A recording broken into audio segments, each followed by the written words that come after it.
Welcome. So, in a world that's always changing, how on earth do you make the right bet in R&D? Well, stick around because we're about to break down how one company turned its whole strategy from a shot in the dark into a data-driven bullseye. I mean, that's the billion-dollar question, isn't it? How are you supposed to innovate when the map of your entire industry is basically being redrawn every single day? You've got new tech and new competitors just popping up out of nowhere.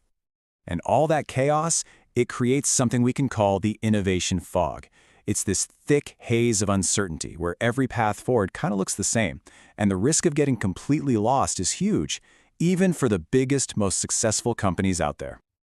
Okay, so to make this real, let's look at an actual example. We're talking about a top-tier biopharmaceutical company, a major player that found itself stuck right in the middle of this fog, trying to figure out where to go next. Their goal was pretty ambitious. They needed to sharpen their research focus and build a rock-solid portfolio strategy. The big problem? They were trying to do this in a disease area that was evolving at warp speed. The target was constantly moving. When you boil it down, they were up against four massive hurdles. First, the science itself was changing faster than anyone could keep up with. Second, they had a total blind spot when it came to their competitors' early research.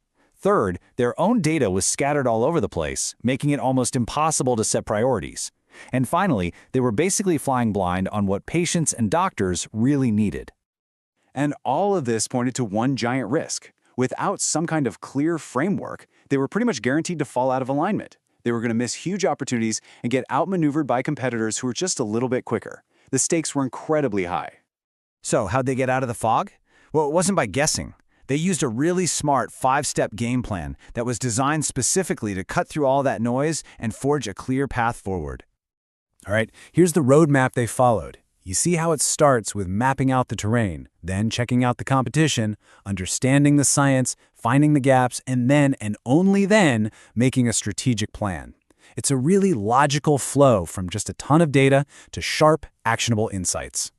Step 1 was all about building the map, and this meant hunting down every single data signal they could find. We're talking scientific papers, patents, clinical trials, new partnerships, and putting it all together to create this complete, panoramic view of their entire universe. Okay, next up, with map in hand, they started looking at the other players in the game. This was a super deep dive into what their competitors were up to, what was in their pipelines, the science behind their drugs, even the nitty-gritty of their clinical trial designs. And why does that matter so much? Well, for starters, it stops you from reinventing the wheel and shows you where you can actually lead. So, once they had the present landscape totally mapped out, the third step was to look to the future. This is where they started analyzing the emerging science, the brand new technologies, and, most importantly, the real unmet medical needs that the research was pointing toward. Now this is where the magic happens. This is the step where mountains of raw data get turned into strategic gold. Using some really specialized frameworks, they sifted through everything to pinpoint the white space. Those untapped opportunities where their competitors weren't even looking.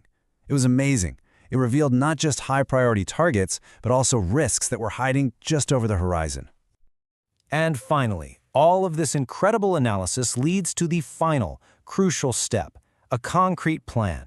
And we're not talking about some vague suggestion. The output was a detailed, actionable roadmap that showed them exactly where to invest, what to prioritize, and even who to partner with to win. So, the big question? Did all this work actually pay off? Oh yeah, big time. Let's take a look at the transformation.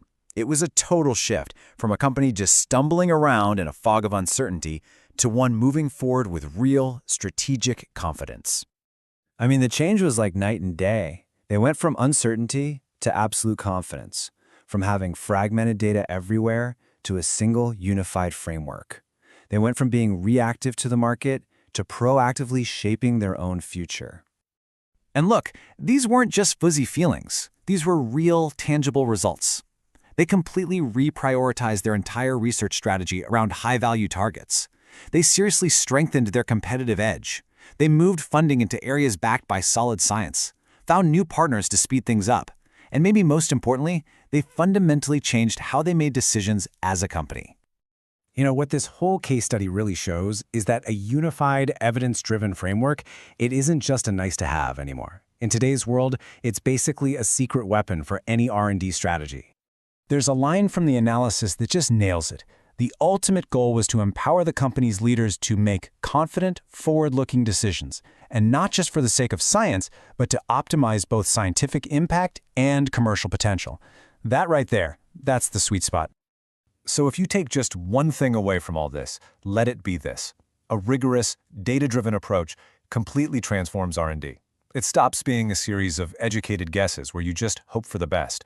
Instead, it becomes a sequence of deliberate, strategic choices, where every single one is backed by hard evidence. Which kind of leaves us with one final question to think about. In your own world, in your own work, what are the invisible opportunities that a data-driven approach could suddenly bring into focus for you?